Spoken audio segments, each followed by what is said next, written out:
اچھا، یہاں پہ اب بات کیونکہ چل پڑی فرقہ واریت کی، مساجد کی طرف اشارہ ہوا کہ اختلاف کی جگہ بن جائے گی، تو اکثر ہم جب آخر الزماں کے بارے میں بات کرتے ہیں تو ایک شخصیت کا نام آتا ہے کہ جس کی طرف رسول خدا صلی اللہ علیہ وسلم نے اشارہ فرمایا ہو، کہا کہ میری اولاد میں سے مہدی آئیں گے۔ ہاں، تو میرا سوال یہ ہے کہ اب اگر شیعہ دیکھ لیں یا سنی، دونوں کا عقیدہ مہدی کے آنے پر ہے، اور یہ بھی ہے کہ مقام ابراہیم کے پاس سے وہ بلند ہوں گے، آواز اٹھائیں گے۔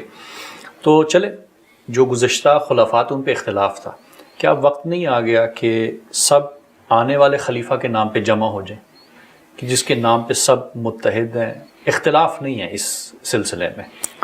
یہ امام مہدی علیہ الصلوۃ والسلام تو ابھی آئے نہیں، جی، تو کب آئیں گے اس کے بارے میں کوئی یقین سے نہیں کہہ سکتا، نہ ہمارے نبی نے بتایا، جنہوں نے بتانا تھا آئیں گے اتنا بتا دیا ہے۔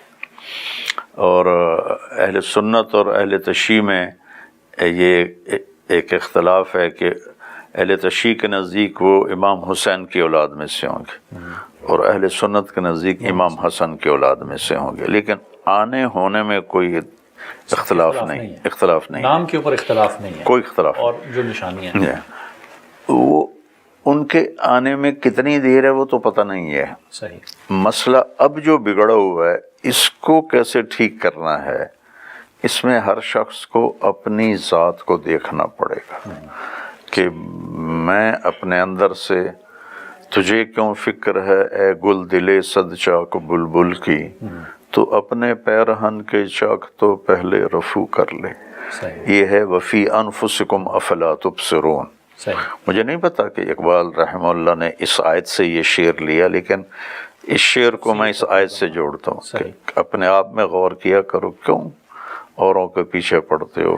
اچھا، اصل میں سوال کرنے کا مقصد یہ تھا کہ ہم جب یہودیت کی تاریخ پڑھتے ہیں، اور ابھی جو کچھ غزہ فلسطین میں جو سلسلہ چل رہا ہے، تو یہودیت میں بچوں کو شروع سے ہی آنے والے مسایہ، یا جو ان کا آپ کہیں کہ مسیحا ہے، دجال ہے، اس کی تربیت ابھی سے دے رہے ہیں، یعنی گن کی ٹریننگ دیتے ہیں، سب کچھ ہوتا ہے، اور آنے والے کی تیاری کی جا رہی ہے۔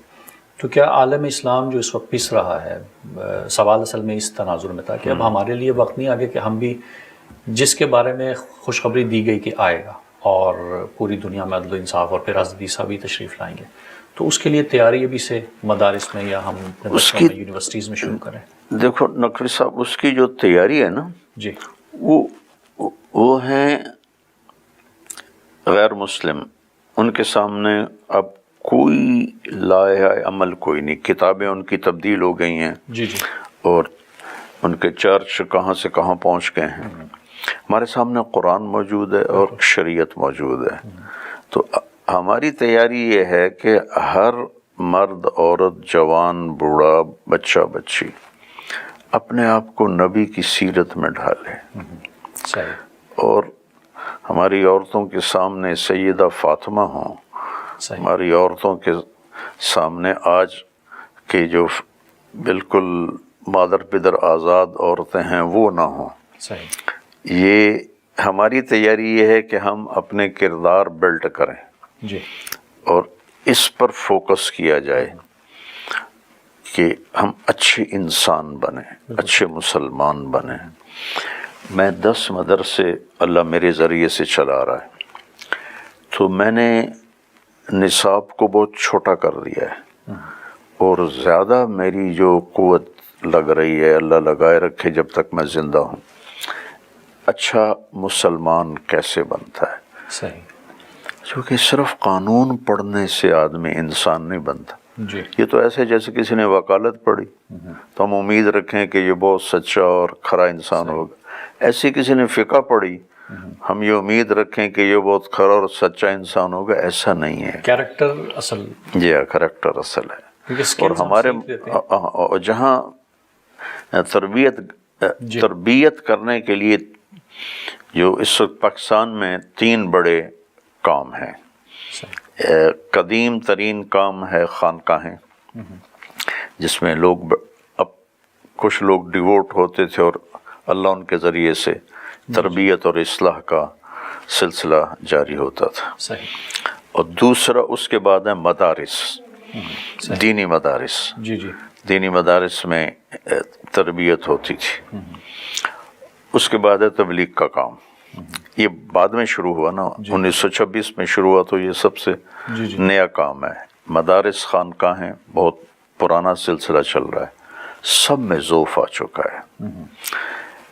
جیسے بڑھاپا ہوتا ہے نا تو ہر عضو کمزور ہو جاتا ہے، صحیح، سارے اعضاء کمزور ہو جاتے ہیں نا. تو ایسے ہی دین اس امت پہ بڑھاپا آیا ہوا ہے.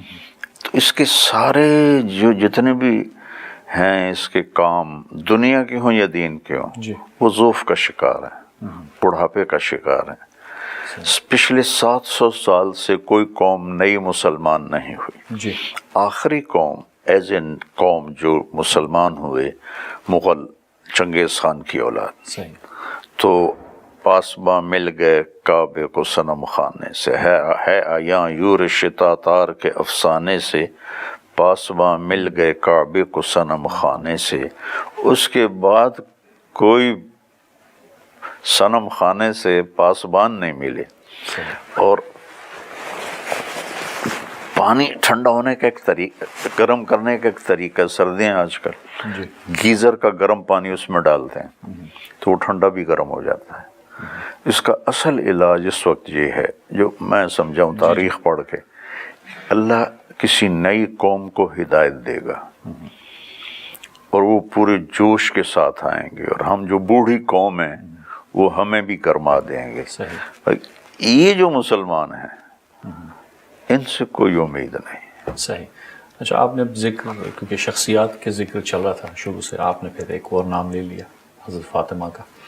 تو آئے مودت میں، کیونکہ خلیل جو آپ نے کہا کہ بیٹھے ہوں سب تو نکل کے سامنے جا کے بیٹھ جاؤ، یہ خلیل ہے. لفظ محبت، حبیب اللہ بھی آپ نے کہا. اب یہاں پہ لفظ مودت ہے، کیا فرق ہے محبت اور مودت میں؟ مودت ہے حسن سلوک. مودت کا مطلب یہ ہے کہ تمہارا جی چاہے یا نہ چاہے تم نے حسن سلوک کرنا ہے میرے ساتھ، میرے اہل بیت کے ساتھ. اور محبت اندر کی کیفیت ہے. تو وہ چونکہ ہر ایک تو محبت کے مقام پہ نہیں پہنچ سکتا. جیسے نماز پڑھنا فرض ہے، اللہ نے کہا اقم الصلاۃ لذکری، میری یاد میں پڑھو. یہ تو کوئی بھی نہیں پڑھ سکتا ہے، لیکن حکم موجود ہے.